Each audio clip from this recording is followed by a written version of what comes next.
Starting on Christmas Eve 1914, many German and British troops fighting in World War I sang Christmas carols to each other across the lines, and at certain points, the Allied soldiers even heard brass bands joining Germans in their joyous singing. At first light of dawn on Christmas Day, some German soldiers emerged from their trenches and approached the Allied lines across no man's land, calling out Merry Christmas in their enemy's native tongue. At first, the Allied soldiers feared it was a trick, but seeing the Germans unarmed, they climbed out of their own trenches and shook hands with the enemy soldiers.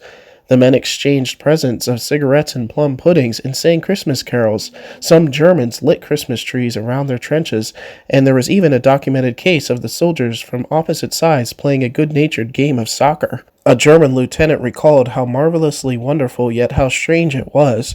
The English officers felt the same way about it. Thus, Christmas, the celebration of love, managed to bring mortal enemies together as friends for a time.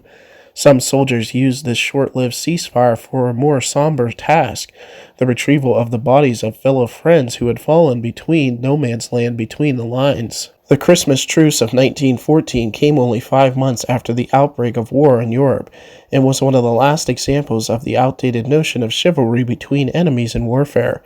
It was never repeated. Future attempts at holiday ceasefires were squashed by officers, but it served as a heartening proof, however brief, that beneath the brutal clash of weapons, the soldiers were still human.